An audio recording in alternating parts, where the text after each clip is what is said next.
كل شيء كيكون مغلق لا نديرو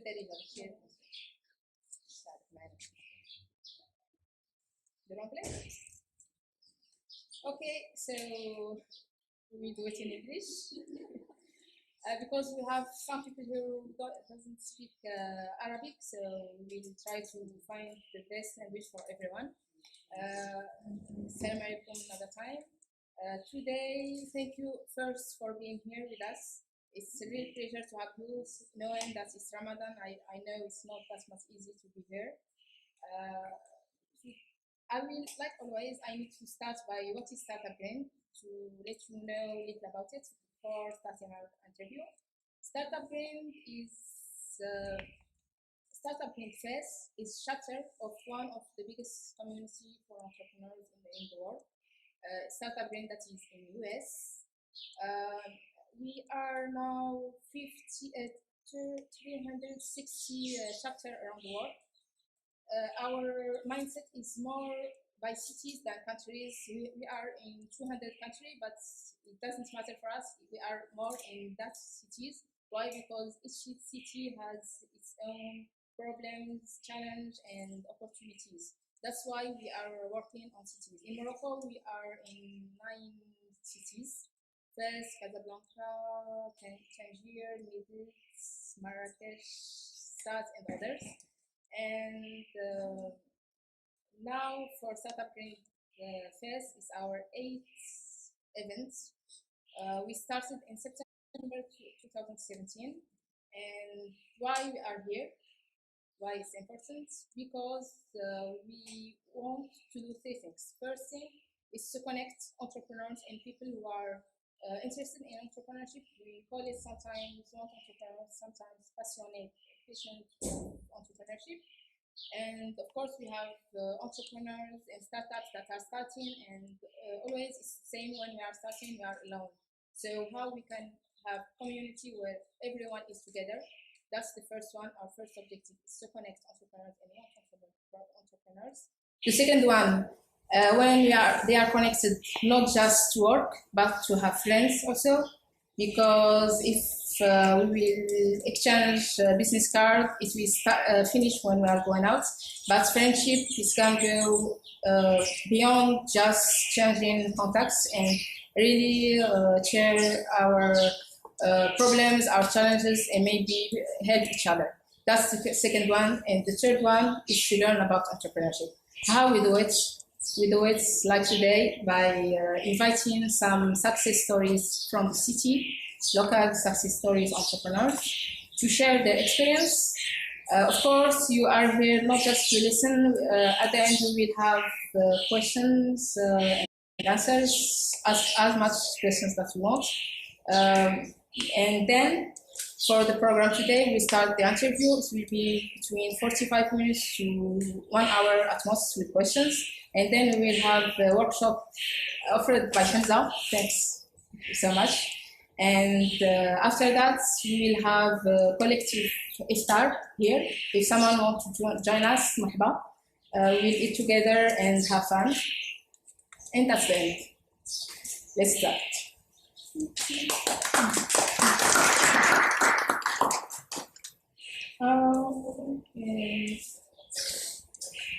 Today, we have special entrepreneurs. I met Hamza in 2015, and it's thanks to him why I'm doing what I'm doing today, because he's the first person who talked to me about social entrepreneurship.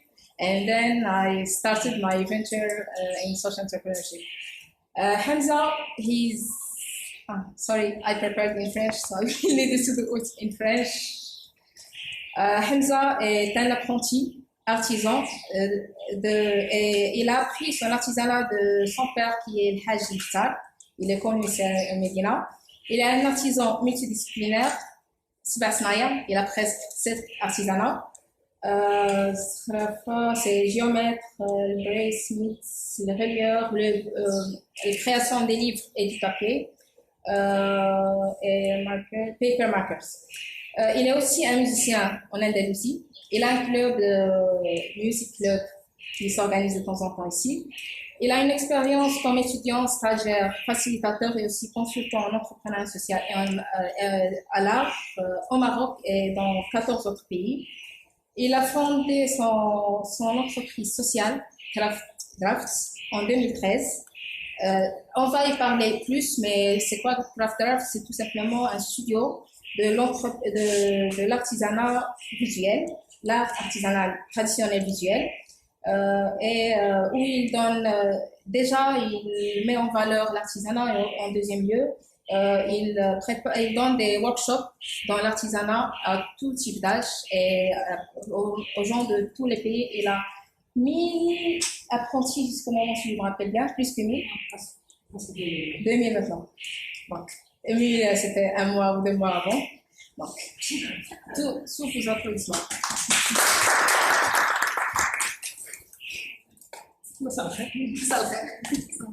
So, Safi, English. Alright. Okay, thank you very much for having me.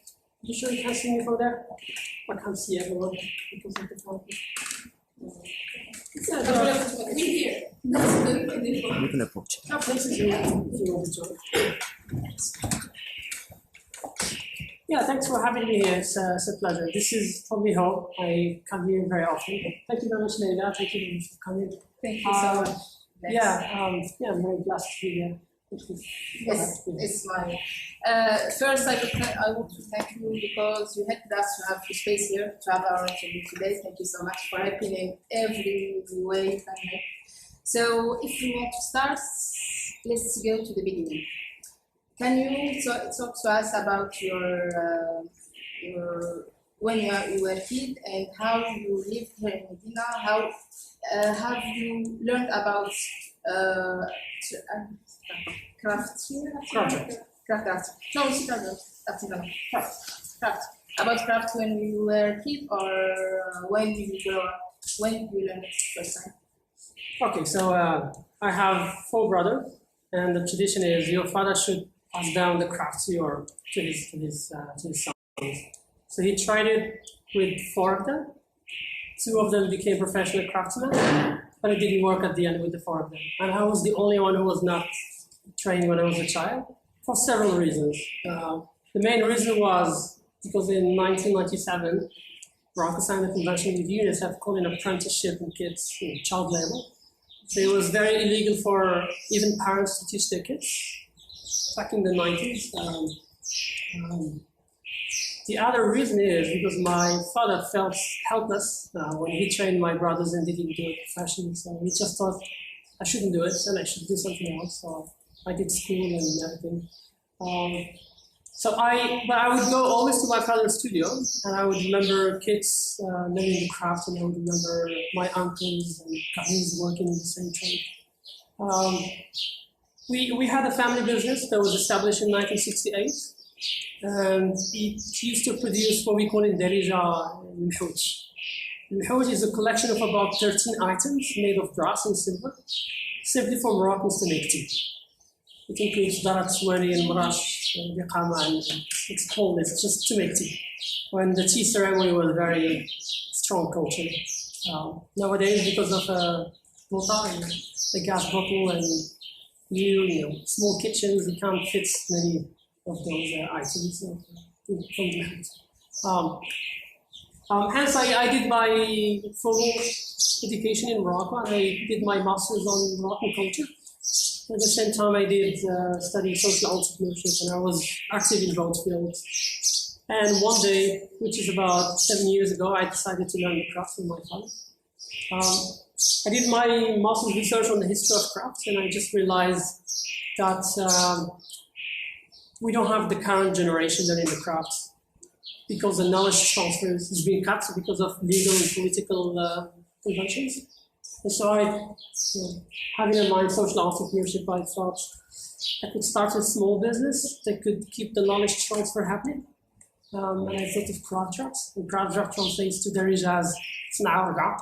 So you just, in the past, the apprenticeship process would take about 10 years.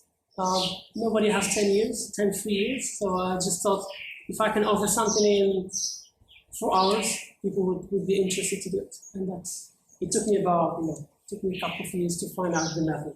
But I'll elaborate on that more. I don't know what's the other question. No worries. But can you tell us why craft? Why are you interested in the craft, and what is the opportunity that you see in the markets? Because now everybody say we have many problems, it's not working anymore, we have like Chinese who are coming here. Make sure pass it to my kids. And then number two is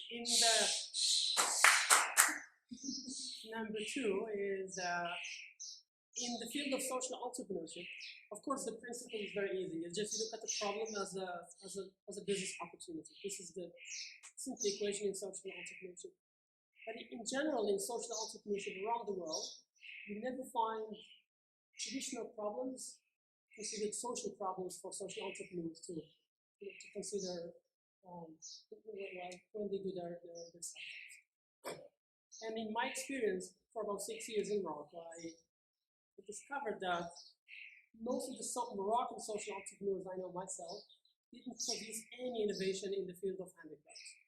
Most of their problems have to do with post-colonial problems, like problems related to education, women's rights, children's rights, and education in general, which are beautiful post-colonial problems. I mean, we could say that they are also pre-colonial problems. But no one ever thought of introducing anything in relation to craft and traditional life of Morocco. And I realized that in most craft businesses, there were three elements. One, you train the kids. Two, you produce, and three, you sell. And in this modern time, most of the energy in the crafts would have to do with production and selling. Even my friends who are social entrepreneurs in traditional sectors, they would introduce marketing techniques for craftsmen to sell their items. And I just thought that there is one part which is missing, the first element, which is the knowledge transfer. The reason why we could enjoy this beautiful place is because it's a work of generation after generation. Just to produce that little piece of tile, it took about 1,000 years. So the question is, what's happening to the craft and who is going to be the next generation? Of course, I'm not assuming my workshops will produce professional craftsmen. What I'm assuming I'm doing is keeping the knowledge transfer happening through workshops, sharing the knowledge, and connecting the world with craftsmen. If not craftsmen themselves, at least with crafts itself. So this is Interesting. Can you talk to us more about the ecosystem of crafts? What is missing? What are the paths that you think will go on in the next years? Okay, I'll answer in general. I'll give you a little analogy so you can understand what I want to say.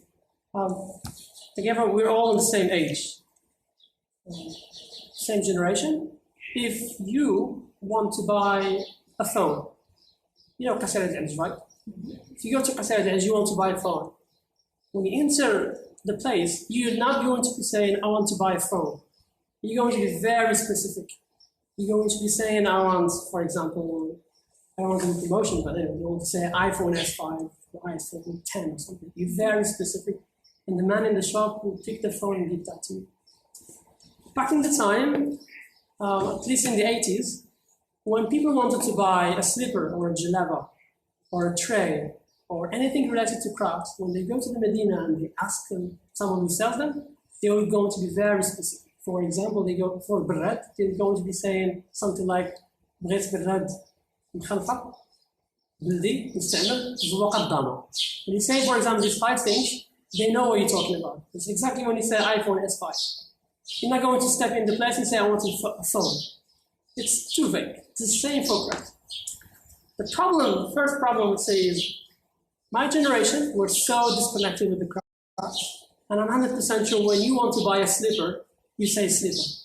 When you want to buy blagha, you just go and say, I want to buy blagha. It's a whole list of varieties in the blagha itself. Let alone the jalaba, the tapush, all the traditional items. So the ecosystem tells you that The current generation is disconnected. Therefore, you can't sell them something specific. You can only sell them. You can sell them something in general. You could say you could promote crafts, but you will never be able to revive the old audience that knew exactly what was done. So when I do my workshops and lectures, what I'm trying to say is just introduce a little bit of those terms. So if you happen to buy something in Medina, you'll be able to use the right terms, not something too vague. But again, the whole problem have to do with knowledge transfer. Because you're not using those technical terms when you want to buy traditional crafts, that means the knowledge transfer didn't reach you. So there are two types of knowledge. You could say knowledge to the general public and knowledge to the specific audience, which are the apprentices. So we're not producing people your age who can produce, and we're not producing people your age who can buy them. You're likely to buy them, of course, but you would never use the term. For me, using the term is very important, because that helps to know what to buy. Yeah, you have to know what to buy. So, yeah, did I answer your question? Yes, partly, but I would like to, if you can share with us more about the crafts. Last time when we were talking, when we met last time, you talked to me about the problem with the tools. Now we have some, how we can call it, skills or crafts that are still going, but what is before them, the tools, they are dying. Like, I don't remember exactly the name, but sparring is something that now we are using somewhere. Right? Mm-hmm. Can you talk to us more about this? What are the crafts that we are using? Okay, let me say two things. One, what is how are crafts organized in Medina? And two, what's the hierarchy of craftsmen?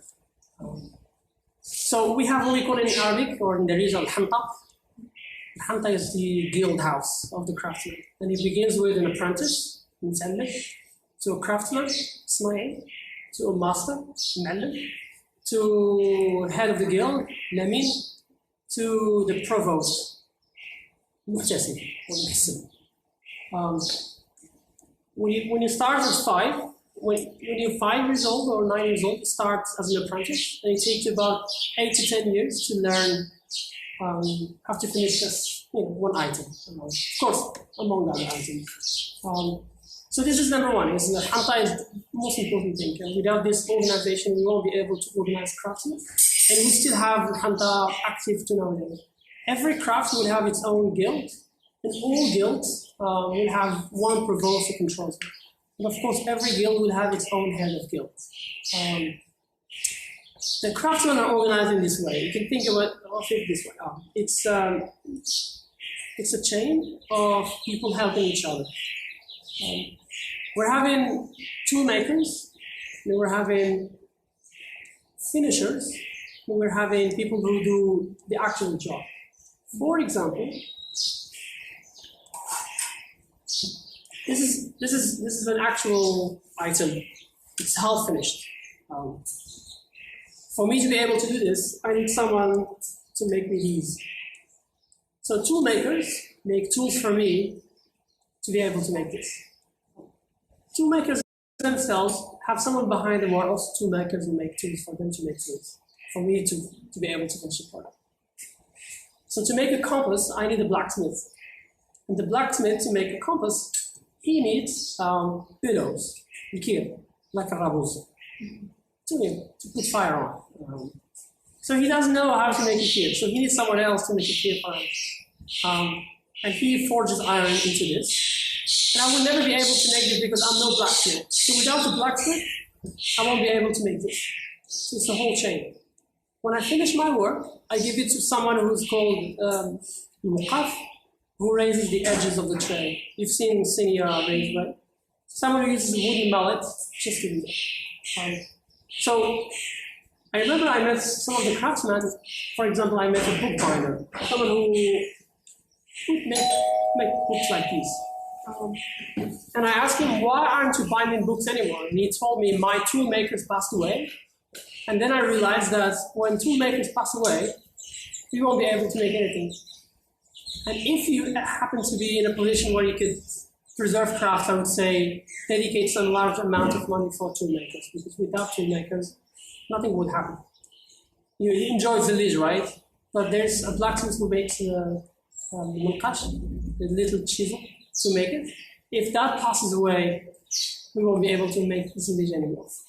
It's a whole chain. It's very interwoven. Everyone is. Yeah, please join us. There are seats here.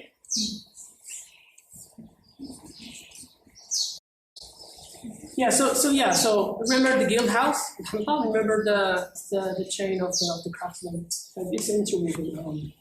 In my workshops, people break my tools, my compasses and everything. One of them did a workshop. She didn't break it. But people would break my tools, and I have to make them again every then and now.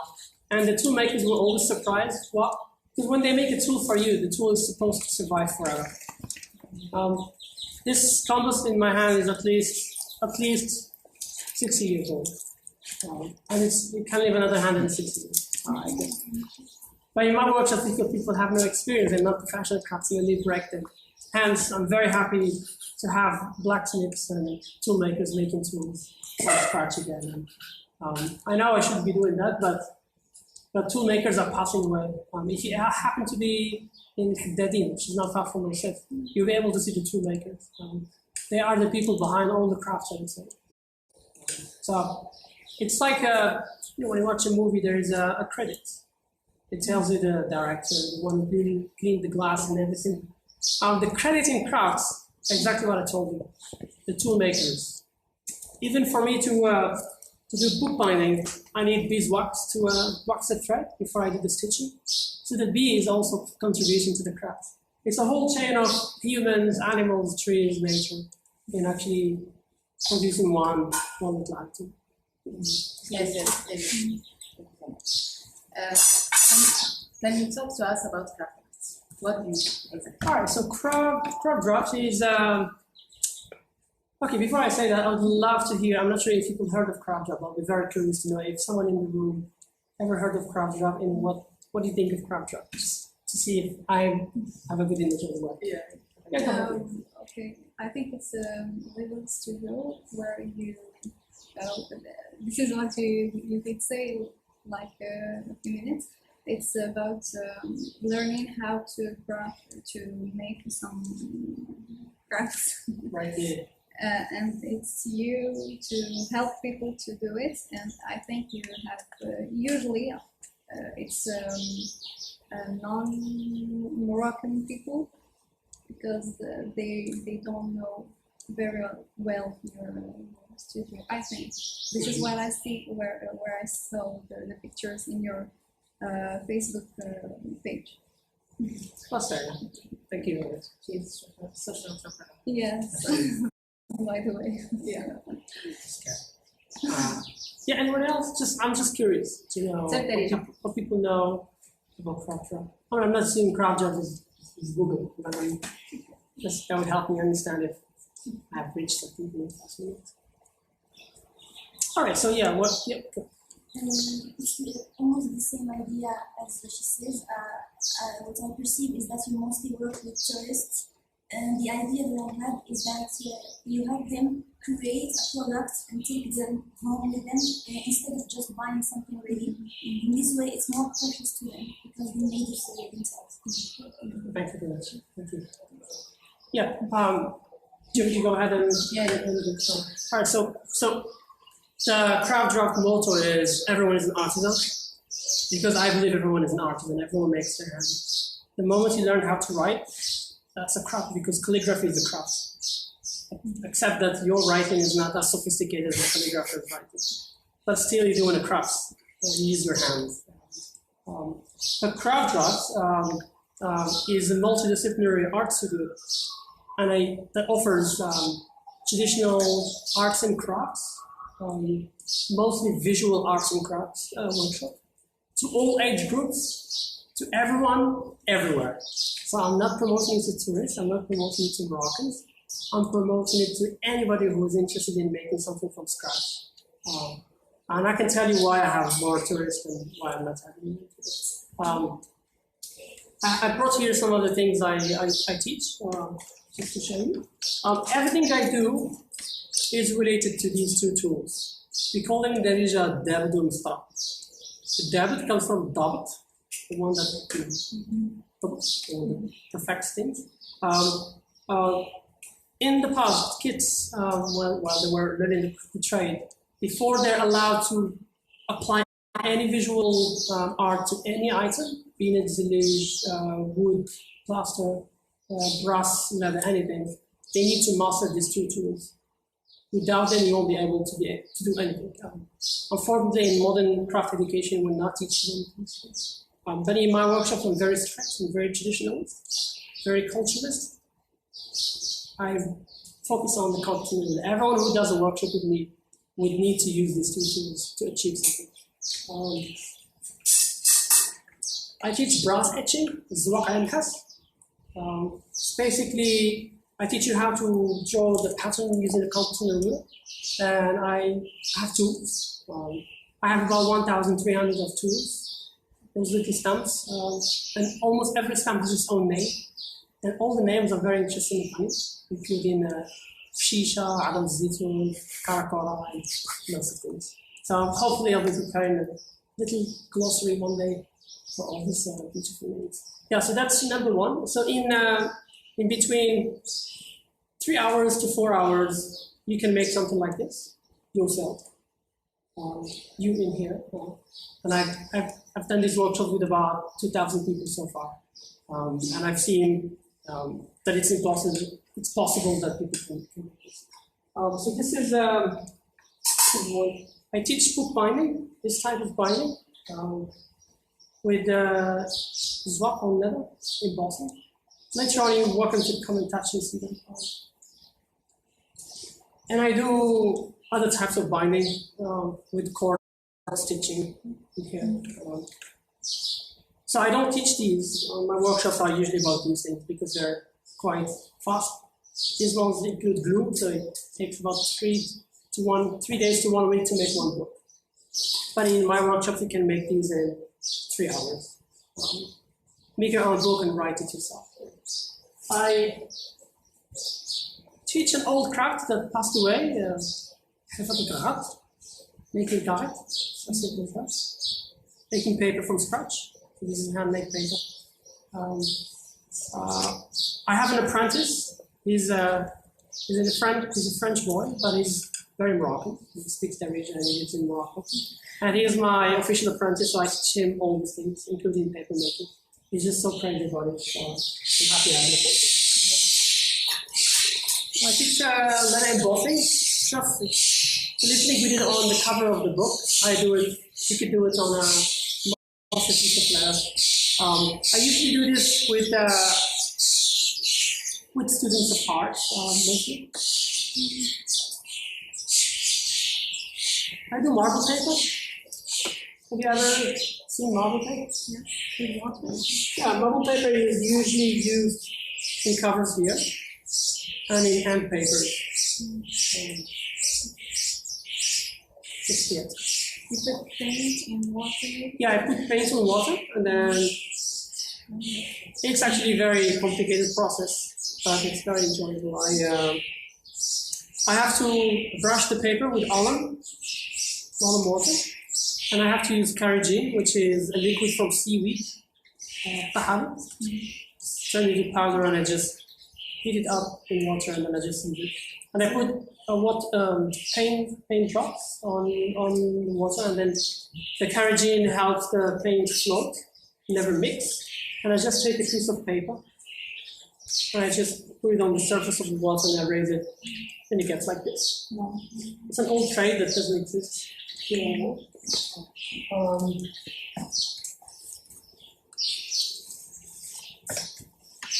I do classes on geometry. That's what we'll be doing today. I'll show you how to construct a pattern today. I think this are limited to maximum 20. I only have 20 tools, 20 compasses right now.